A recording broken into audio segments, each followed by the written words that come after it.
जय श्री राम। दोस्तों सभी को प्यार भरा नमस्कार। सभी सुखी रहें और सभी धनवान बने रहें। भगवान श्री राम से हमेशा आपके लिए यही प्रार्थना करते हैं। आज की हस्तरेखा ज्ञान विज्ञान में आपका स्वागत है। दोस्तों बड़ी ही महत्वपूर्ण जानकारियाँ लेकर आता हूँ, वीडियो को देख लिया करो। मैं रोज़ाना वीडियो नहीं बनाता कि रोज़ाना वीडियो बना रहा हूँ। जब भी कोई ख़ास बात सामने आती है, जब भी कोई ख़ास मुद्दा होता है और उसकी जानकारी मुझे देनी है, तो मैं अपनी वीडियो के माध्यम से आपको बता देता हूँ। तो ऐसी जानकारी है आज की दोस्तों, जिनके घरों में बच्चे जवान हैं, विवाह शादी योग्य हैं, और में स्वयं भी जो प्रेमी प्रेमिकाएँ हैं, जो आपस में फ्रेंडशिप बोलते हैं अंग्रेजी में, दोस्ती करते हैं, और वे शादी तक के बंधन में बंधना चाहते हैं, तो क्या उनकी शादी सौभाग्यशाली होगी? क्या उनके रिश्ते में कभी कोई खटास तो नहीं आएगा, कोई बाधा तो नहीं आएगी? इस प्रकार की अद्भुत जानकारी आपको दे रहा हूँ। वैसे तो सभी का कर्तव्य ये है बच्चों का कि अपने माँ बाप के संरक्षण में शादी करें, क्योंकि माँ बाप की बड़ी आशाएं होती हैं। माँ बाप को बड़ी आशा होती है अपनी संतान से कि मेरी संतान मेरे ही हिसाब से शादी करे, और मैं अपने हिसाब से जो है अच्छा वर या वधू तलाशते हैं, जब ही शादी करते हैं। परंतु जो होना होता है, विधान जो प्रकृति का है, जो नहीं समझते, जो आसक्ति के भी बीमार हो जाते हैं, आस्की के भी बीमार हो जाते हैं, वो स्वयं अपने फैसले करते हैं, परंतु क्या उनके परिणाम सही निकलेंगे? खास बात ही हो जाती है, क्योंकि सभी के परिणाम खास नहीं होते। तो आइए बताते हैं कौन है आदर्श प्रेमी प्रेमिका या आदर्श पति पत्नी, किनको सौभाग्य प्राप्त होता है, किनको सुखी जीवन प्राप्त होता है, और किस रेखा के आधार पर, किस चिन्ह के आधार पर हमें सुखी जीवन जीते हैं। दोस्तों उन जातक के लिए, जिन जातक के हाथ में एक विशेष रेखा होती है, हृदय रेखा, ये हृदय रेखा, इस हृदय रेखा के ऊपर भी काफ़ी कुछ भ्रांतियां हैं। ये हमारी हृदय रेखा है, बृहस्पति पर्वत तक आ रही है, बुध क्षेत्र से बृहस्पति पर्वत तक आ रही है। तो दोस्तों इसमें दोनों ही बात आ रही है। कुछ हस्तरेखा शास्त्री इसको उसका उद्गम स्थान, जहाँ से ये बाहर निकलती है, ये हमारा बाहर का हिस्सा होता है। अंगुलियों के हम जो इधर जाती है रेखा, उनको बाहर का हिस्सा बोलते हैं, जो इधर आती है उनको अंदर का हिस्सा बोलते हैं। तो जब ये हमारी हृदय रेखा बाहरी क्षेत्र से इस बाहरी क्षेत्र की बुध की ओर आती है, यानी इसको भी उद्गम स्थान समझते हैं।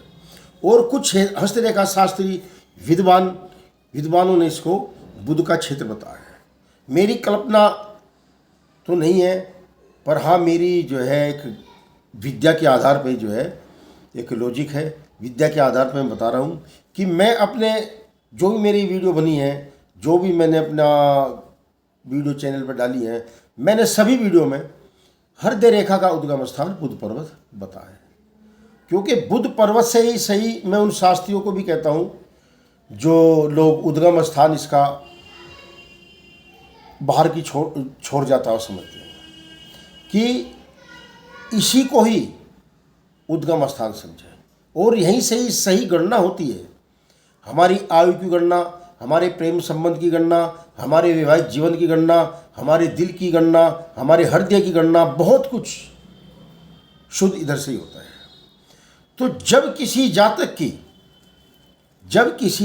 की हृदय रेखा अपने उद्गम स्थान से आगे बढ़ती हुई और सीधी गुरु पर्वत पर आकर बाहर की ओर निकल जाए, हल्का सा मोड़ ले, और हाथों की रंगत साफ सुथरी हो, हाथों का आकार साफ हो, तो ये महत्वपूर्ण बात बन जाता है, बहुत खास बात बन जाती है दोस्तों। और भी चिन्ह जिनके बारे में बताऊंगा, सुखी आदर्श प्रेमी प्रेमिका उनके। तो जब यह बृहस्पति पर्वत पर आकर रुके, वैसे तो कुछ हस्तरेखा शास्त्रियों के अनुसार हृदय रेखा को बुध से भी माना है, और ऐसा व्यक्ति या महिला आदर्श प्रेमी होते हैं जिनके हाथ में इस प्रकार की रेखा होती है। वो महिला पुरुष या प्रेमी प्रेमिका बहुत ही आदर्श होते हैं। उन जातकों के लिए प्यार पूजा बन जाता है, सच्चा प्यार करते हैं, उनके प्यार में कोई खोट नहीं होता, ऐसा उनकी धारणा बन जाती है, एक धारणा बन जाती है अंदर, अटूट प्रेम। ऐसे जातकों के लिए धन का प्रेम से कोई संबंध नहीं होता। एक खास बात ये भी है, इस प्रकार के जो जातक होते हैं उनका धन से कोई लेना देना नहीं है। वो महत्वपूर्ण धन को नहीं मानते हैं, महत्वपूर्ण अपने प्रेम को मानते हैं, अपने प्यार को मानते हैं, अपने गठबंधन को मानते हैं, और एक दूसरे में समर्पण भावना से वो प्यार प्रेमी करते हैं। और इसके अलावा भी यदि धनहीन है प्रेमी प्रेमिका या पति पत्नी, कई की शादी संस्कारों में ऐसी आ जाती है कि शादी माँ बाप ने कर दी। जब शादी की तो जातक का घराना बड़ा ही अमीर था, बड़ा ही पैसे वाले था, मगर कुछ दिन बाद में दिवालिया निकल गया। मगर वे प्रेमी प्रेमिका तब भी अपने अटूट बंधन में ऐसे ही पवित्र बंधे रहते हैं जैसे पहले बंधे हुए थे, क्योंकि इसके अलावा और भी गुण होते हैं जो उनको चार चांद लगाते हैं। और सच्चे प्रेमी के लिए गुण एवं भावनाओं से एक दूसरे का आदर करते हैं। ऐसे जातक दूसरों की भावना का अभिव्यक्ति या पूर्ण आदर करते हुए अपने गृहस्थ जीवन का आनंद लेते हैं एवं संसार के सभी सुखों को प्राप्त होते हैं। इसके अलावा यदि ये हमारा बुध का क्षेत्र है, ये हमारा सूर्य का क्षेत्र है, जिसको हम सूर्य ग्रह बोलते हैं। यदि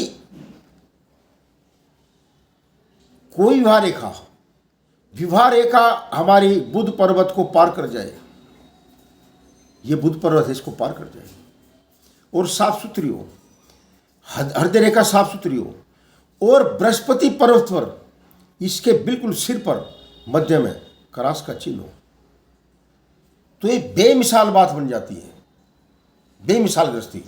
कैसे? जैसे कि ये विवाह रेखा बुध को पार करती सूर्य के क्षेत्र में प्रवेश कर जाए और बृहस्पति गुरु पर्वत के बीच में सर के ऊपर यह क्रॉस का चिन्ह हो, तो बेफिक्र होकर ऐसे जातक को समर्पण कर दें। उनकी गृहस्थी का कोई जवाब ही नहीं है।